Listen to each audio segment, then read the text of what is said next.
got Stumptown Coffee Roasters, organic. Ooh, so fancy. It's the Holler Mountain Creamy and Caramel. Wow, I can't talk. Yeah. It's tasty. It's actually good. Stumptown? Stumptown. Stumptown. I don't know. Chocolate? It's no caramel. Oh. Caramel, creamy and caramel. We're supposed to get ice. It's gonna be so hot. These are just Dixie cups. Somebody's gonna have a comment about like how you shouldn't drink hot coffee out of like a Dixie cup. Yeah, there's something wrong about it. I need those little cup things. Yep. Or it's fogging up my glasses. We got to start bringing our own. Like, gotta bring your own mug. Yeah, rise and shine. There you go. I got one that says Dog Dad. Let's bring that. Do you have a mug? We have like 12 mugs. Yeah, I bought Megan. It sits on a plate and stays warm, so she can work and do her little thing. Dane needs that, because she'll go back and like microwave her coffee 2 or 3 times, like because it gets cold before. I'll just drink it cold. Like, I'm a psychopath. I'll just drink it when it goes room temperature and be fine with it. Yeah, I like this one. I'm telling you, this show's gonna make me a black coffee. It's better. It's a little better. I think of all of the ones we've had, this is the most palatable black coffee. All right. Well, welcome back to Coffee with Coach. I'm Jake. This is Brock.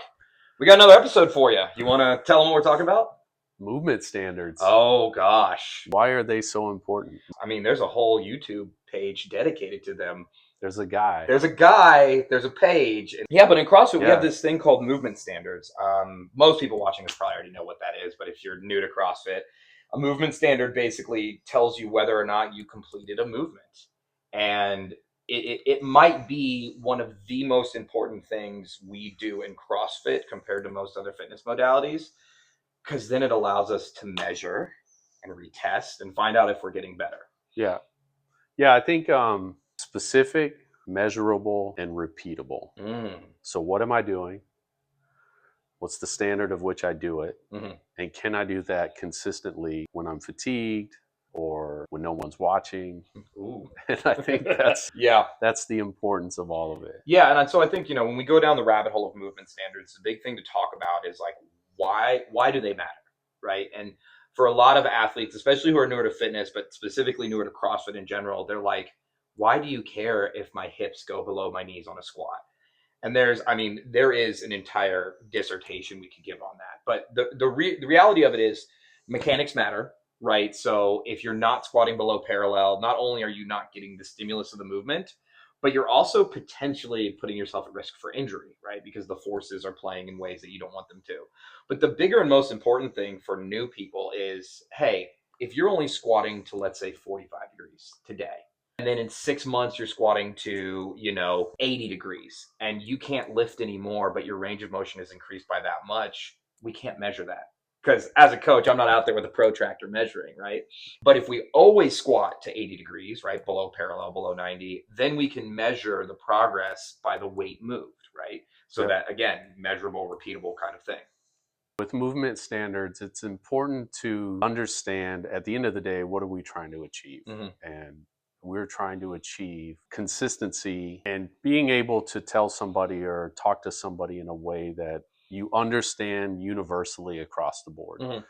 So if I say I did 5 strict pull-ups, we know my legs weren't involved. Mm-hmm. I wasn't trying to kip or cheat the rep. I went from a fully extended arm to bringing my chin above the bar. And whether I go across the street or to Texas or Australia, when I say I did 5 pull-ups, we kind of understand that that's the same language we talk across the board. Yep. Yeah, and I think, another quote this week. One of my favorite philosophy quote is, wisdom begins at the definition of terms. And so if you don't define it, you can't, like you're saying, we can't speak the universal language of it. So, a lot of people are like, I'm doing pull-ups, but their elbows never extend. Well, then how do we know what you're doing fully, right? There's a beginning and there's an end. And if there's gray area, it's a bad standard. And so I tell people all the time who get upset about standards, hey, can you give me a better definition? Because I'll accept it. If you can convince me of this range of motion is better than that range of motion, but the research backs it up when you look at it as well, of like, hey, there's more research out there saying squatting below parallel is good for you than that one guy in the 70s who said you need to squat above parallel. Yeah. And so if we can't define what we're doing, and we can't say, this is what a press looks like, this is what a squat looks like, this is what a pull-up looks like, we're kind of shooting in the dark. Yeah. No, and when it comes to movement standards, they can change. For I sure. mean, how many times does the burpee standard change? When I jump, do I jump with 2 feet at the same Mm-hmm. time or a single foot at the same time? Or do I prance or step over it? Yep. And those can be defined by whoever is prescribing the workout. Right. And I can't tell you how many times I've told somebody, hey, we're going to do thrusters today and we're going to take the bar from the rack and you'll Yep. start standing, or no, you've got to clean it and your squat clean doesn't count as the first rep. Yep. You got to clean, stand up, and then begin your thrusters. But I define that as the coach, Mm-hmm. or if I'm in a competition setting, whoever wrote the workout defines the standard. And the standard is a standard. It is what it is. Yep. And it just lets us know that we're all speaking the same language and we're all moving towards a very similar place with how we're moving throughout that workout. Yeah, and I think that understanding comes down to like, what is the testing field, right? So it actually comes into play of like higher level scientific knowledge of what are we comparing to, and what, like you're saying, whoever sets the standard, that's what we're following, right? So when we do most recently the CrossFit Open and quarterfinals, right, that's coming from HQ. That's a standard that is set for all of us across the board. If you sign up, you're supposed to be, now not everybody is, but you're supposed to be adhering to these standards. And so it's about being able to compare and measure, right? And so like, if somebody in Europe is squatting, a quarter of the way down, and then somebody else somewhere else in the world is squatting all the way down, but hitting their heels, those are different movements, right? And those are creating different amount of forces, different amount of work being completed. And so you're getting to a point where you're basically saying like, I want to do less work when I break the standard. And so that's one of those things where, adhering to standards is so incredibly important. Now, in the world of CrossFit, we have seen a lot of people not adhering to them recently. And that's pretty disappointing, because it's saying, hey, like, I'm in this because I want to be better for myself, but also in a competitive space. But then we watch competitors just completely disregard that for the sake of getting a better score. Yeah, I think the big assumption when you talk about the competitive athlete or somebody who's entered a competition and defining standards is there's an assumption that they have the functional capacity to do those movements the way that you would assume they would be done. Yep. So if I were to say we're going to back squat today, if you're in a competition setting, those athletes you feel can squat. Yeah.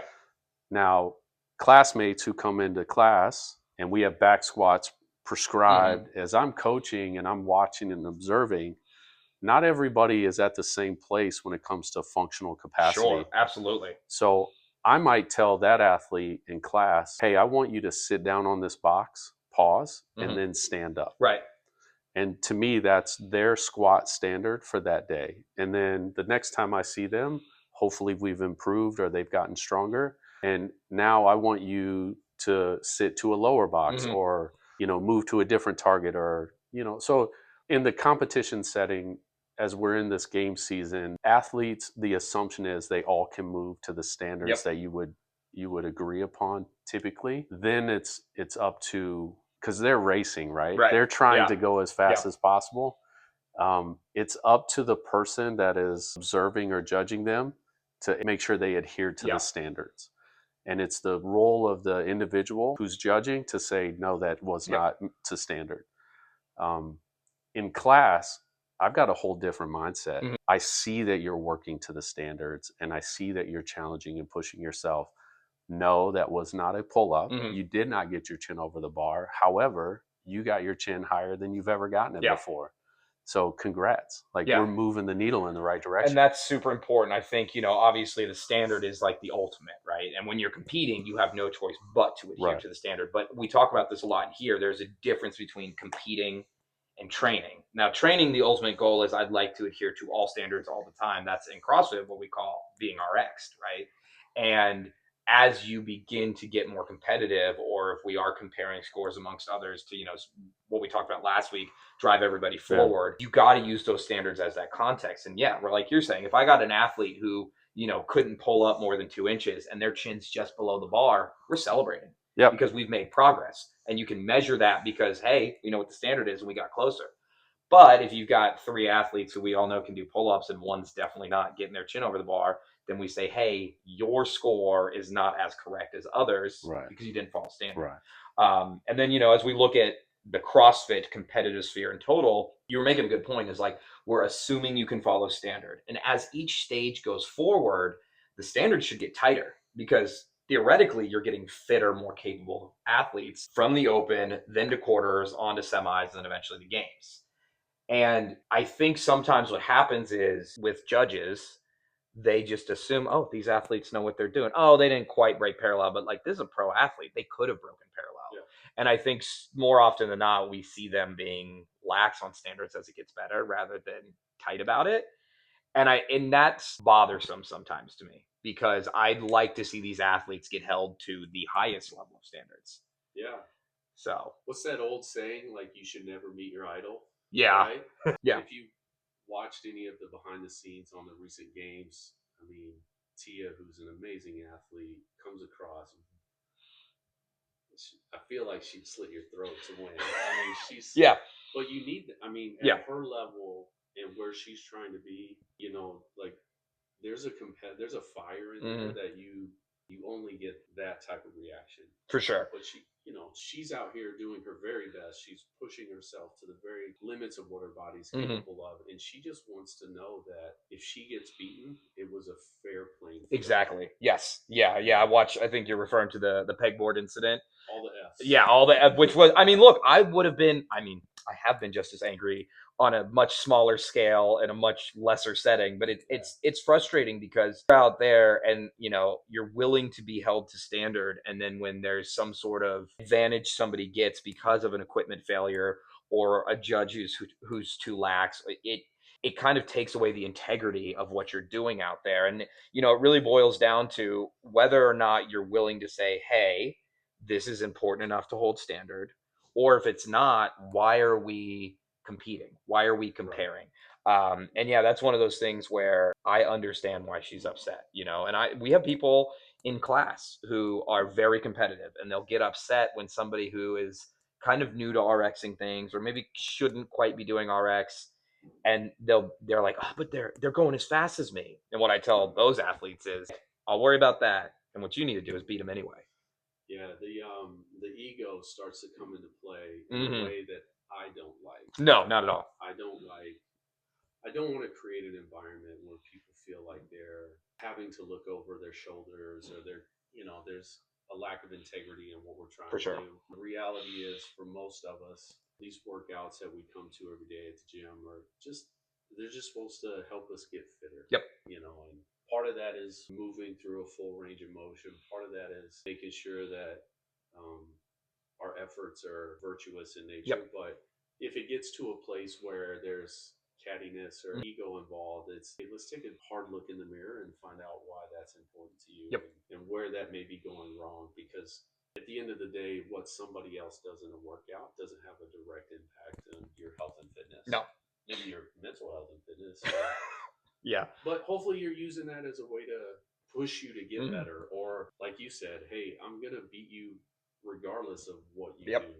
It doesn't matter to me. I'm going to go out and, especially when we talk about movement standards, if you're that hung up about what somebody else is doing, don't throw stones when you live in a glass house. I should see you move perfectly. Oh, yeah. Here's a question for you. Do you think athletes in a CrossFit, not in a competition, in a CrossFit gym, more often than not, are they unaware that they're missing standard, or are they intentionally missing standard? I think the reality is 95% of the people who come in and do class could care less. Sure, they want to be coached, they want to be taught, they do want to make sure that they're improving. They want to be acknowledged for their progress. Yeah. And some of it is, hey, I squatted to depth, or my toes touched the bar every single time.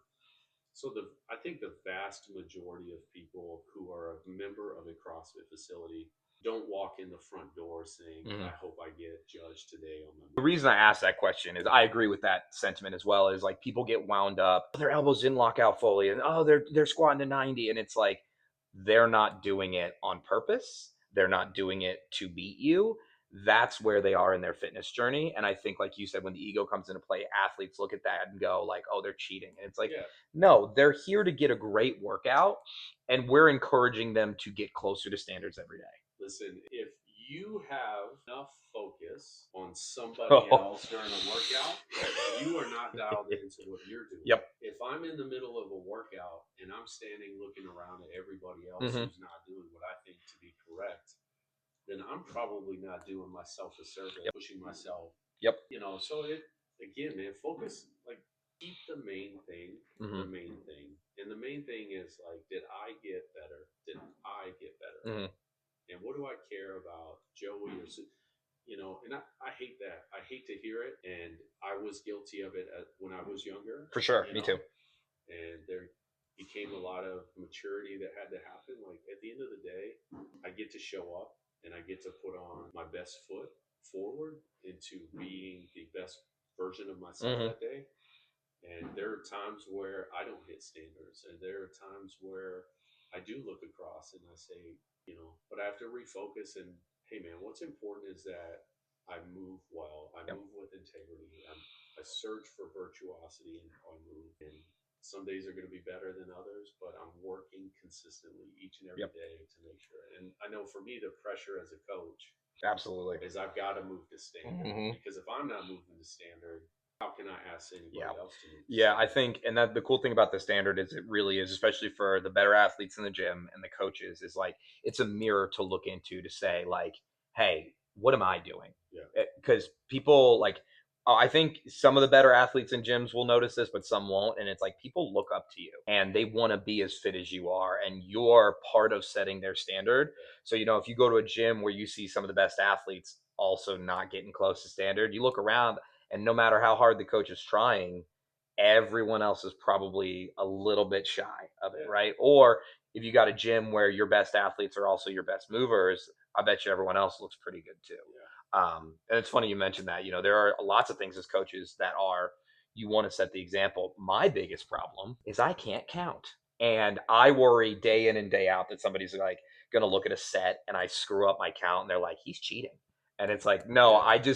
I, and that's why I like situations where we have judges and competitions and standards, because then it takes the pressure off of myself, but it also takes the pressure off of any other athlete to say, hey, this is my time. And that's why the open's so valuable, is this is my time to know, am I really doing what I think I'm doing in a class, in a training environment? And if not, now I know, hey, I need to reevaluate my squat depth or my lockout or how high I'm getting on pull-ups.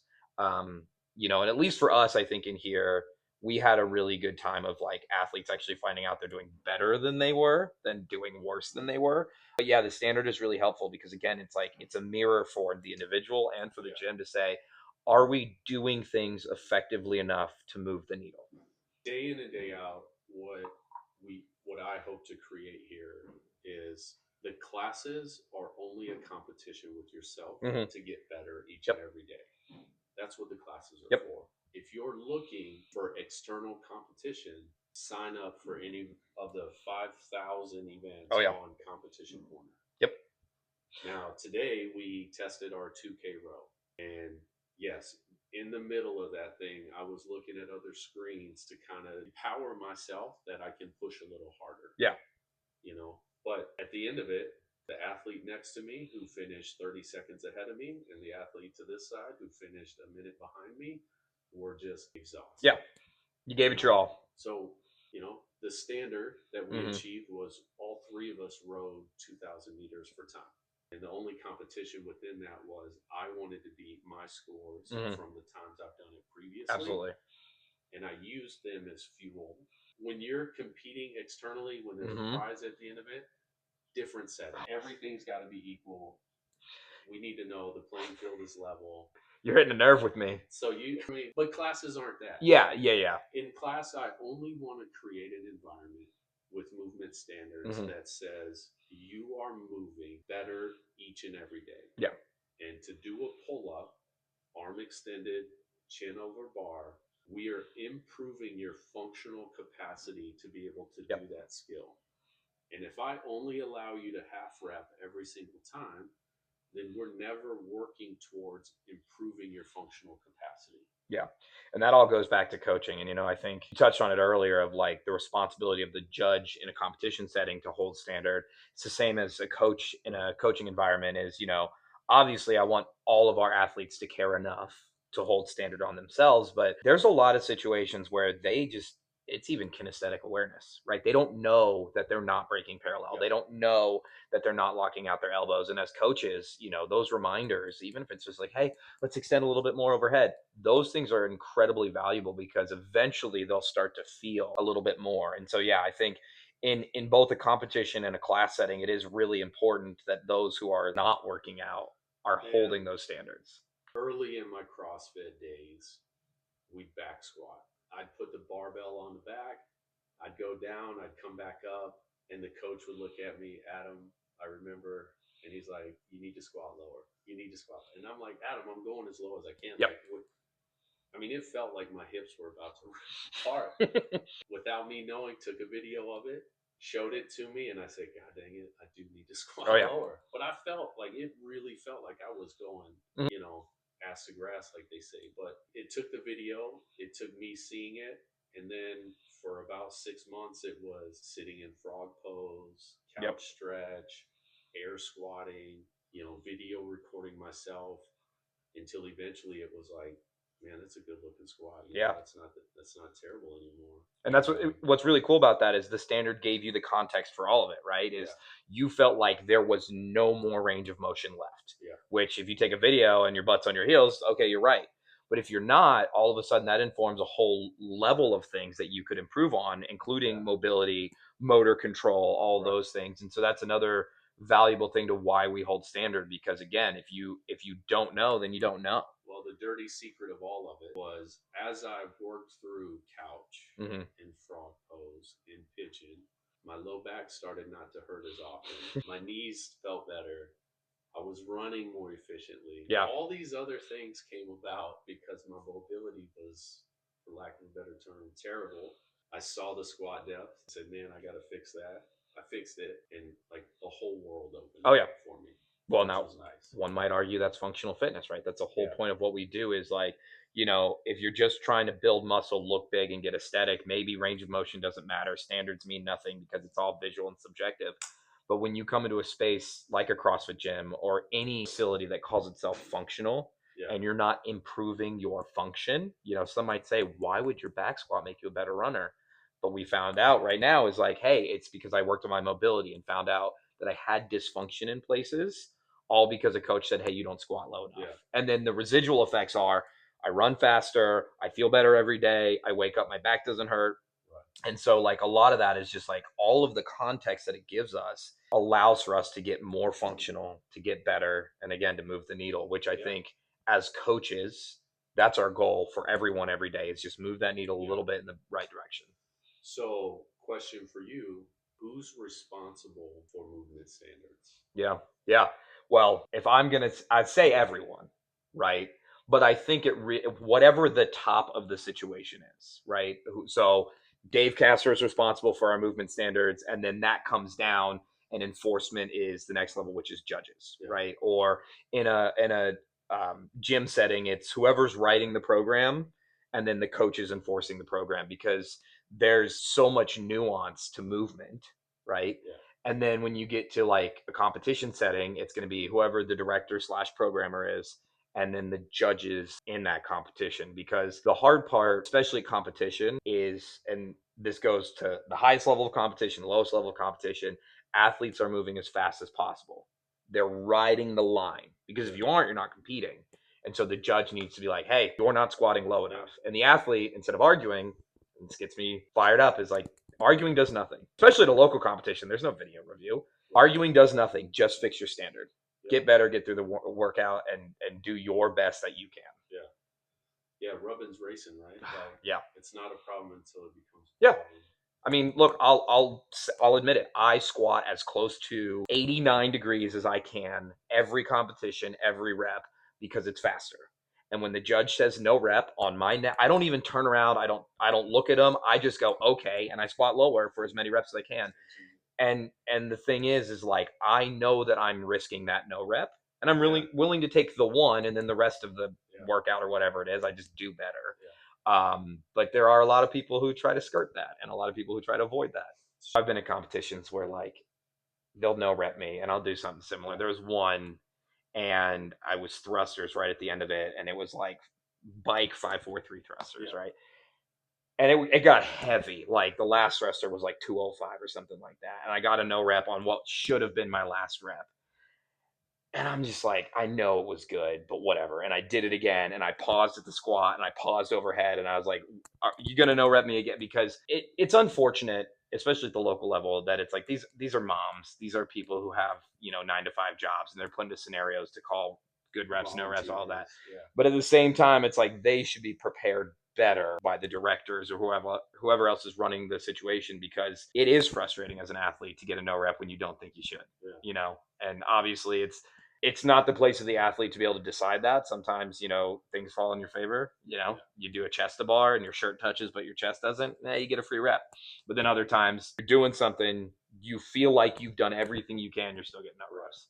So I think to answer the question myself, I think at the end of the day, I'm responsible for movement standards in all settings. If I'm in a competition, I need to move to the standard. If I'm in a class, I need to move to the standard. It is the competition programmer or it is the head coach who writes the workouts job to define the standard. Okay. I see what you're saying. It's the judge's job to validate my ability to hit the standard. It is my coach's job to help me move to efficiently executing the standard. And I think if all of our athletes took that approach to say, I need to learn how to squat better, extend my arms overhead, pull efficient, run, all those things, then the standards start to kind of take care of themselves. For sure. I think the point you're making too is like if you're gonna sign up to do CrossFit, whether it's in just a class setting, a competition setting, in all facets, like our entire mission is to be better, move with virtuosity, to seek that mindset. And so I think if you want to actually pursue CrossFit the way it's intended, wanting to be better and wanting to adhere to a perfect standard only improves everything else about your life. Right. I'm not no repping you if you're doing the movement right. Like I don't think in the history of all coaches ever there have been many no reps just to mess with somebody, right? If you're squatting below parallel, I'm gonna say good job. If you're extending all the way overhead, I'm gonna say good job. I don't think no reps happen in super unjust fashions, especially in a class setting. If a coach is talking to you, if your coach is telling you to squat lower, they're not just doing it to hear their voice. They do it because they care. Exactly. So cool. I think that's the best place to leave it. Any other thoughts on standards? If I could give advice to anybody, it's the standards are the standards. Don't argue them. Work towards them. Yeah. And if you're so worried about other people, take a look in the mirror and say, why is that so important to me? And what does that say about me as a person who's just trying to get better for myself? Record your workout. Watch and see how you feel about your own standards. And I think that's one, a great coaching tool for athletes to see themselves. But two, it's really going to give you an experience that maybe you aren't expecting. Cool. Well, thank you guys again for watching. Make sure to like, subscribe, comment, notification bell. What else do the influencers say? I don't know. I watch enough content. I should know this better. But yeah, be on the lookout for next week.